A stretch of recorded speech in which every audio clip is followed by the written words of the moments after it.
Hi there, I'm Michael, one of the co-founders of Vena Medical, and we're providing physicians with the world's smallest camera. This is not clip art, this is not a mock-up, this is a picture of our product next to a dime, about 1/3 of a millimeter in diameter. We decided to use this technology to help physicians treat stroke. Currently, there are 800,000 strokes each year in the US, and the healthcare system spends $34 billion treating those stroke patients.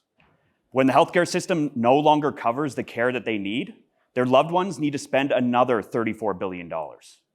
Everybody knows somebody that has suffered a stroke, and they know the devastating ramifications. It leaves millions of patients unable to speak, unable to walk, and that has a huge impact on their loved ones as well, the same way it did to my grandfather 30 years ago. They made great strides in how they treat stroke since then, and now they're able to physically go into a patient's hip, snake devices all the way up into the brain, and mechanically pull the clot out to restore blood flow. But when physicians want to do this, they need to use X-ray from outside the body, and this is the X-ray that they're looking at. We're mechanical engineers from the University of Waterloo, and between the two of us, we have 7 physicians in our immediate family. Phil's dad's an interventional radiologist. He brought us into the angio suite, showed us these procedures, and kept bringing up situations where he felt like he didn't have enough clinical information to decide how to treat that patient. So the idea was, let's provide them with a camera, full color imaging from inside the blood vessel, so they can make more informed decisions. And that's what we decided to do. It made a lot of sense to me. My dad's a general surgeon. 100% of colonoscopies used to be done with X-ray, and now 95% of them are done with a scope.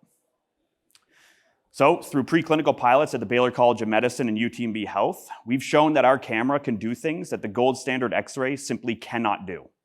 We can image beforehand and tell them exactly what type of clot they're dealing with, whether it's a red or white clot like you can see behind me here. This has a direct impact on which $6,500 device you should be using to treat that patient. This red clot is actually an example of one that didn't even show up on X-ray and would have gone on to block smaller arteries if we hadn't seen it. So while developing this device in our preclinical pilots, we actually invented a second device. It was originally designed to get us better images with our camera. This is the balloon distal access catheter. It's already Health Canada cleared and pending a 510(k) clearance. So this device replaces 2 devices that physicians currently use and is compatible with both common techniques, aspiration and stentriever for pulling these clots out. So both of our technologies are covered by 5 granted patents across US, Canada, Israel, Japan, and China.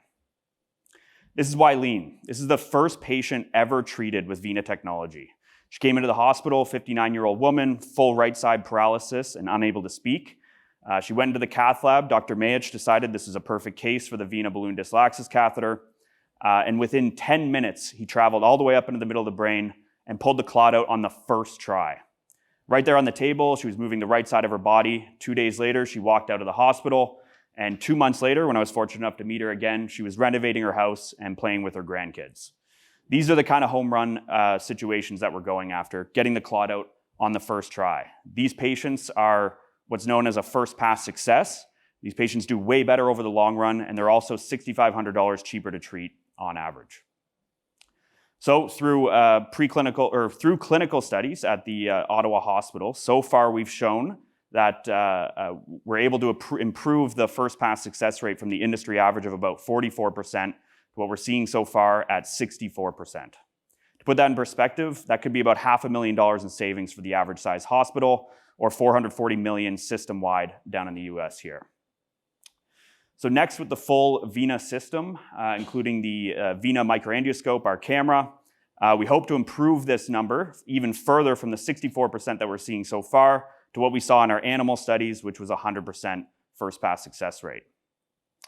To put that in perspective, that would be $2 million in annual savings for the average size hospital and $1.75 billion system-wide savings. Currently, it's projected that there should be about 240,000 patients eligible for this type of procedure across the US. Each one of our systems is roughly $8,000 reimbursed by DRGs. These are single-use devices, and this is powerful because that means that we have a $1.9 billion beachhead market opportunity. $5.7 billion globally. So we've raised a significant amount of capital. We actually just closed our second oversubscribed round. From industry experts such as Maria Boitez, who sold her most recent company to Medtronic for $150 million. She's on our board, is invested in the company 3 times, and is a great supporter of ours. Dr. Peter Can, who invested in our company after using our device in our preclinical pilot, as well as Y Combinator down in Silicon Valley. So our team is made up of fantastic optical scientists pushing the bounds of physics and optics. We also managed to recruit Adam, a successful director of sales in the interventional space, as our head of commercial operations, and we have a great team supporting us. We also have an army of key opinion leaders ready and excited to study our technologies. These are the kind of people that shape our industry. So another recent milestone of ours is that we just completed the first in human for our camera, where we were able to actually have a patient that was 46 years old. They had recurrent strokes where they kept having strokes on the same side, and they were unable to diagnose exactly where that stroke was coming from. They tried CT angiography, they tried carotid ultrasound, and they couldn't figure out the nature of that lesion.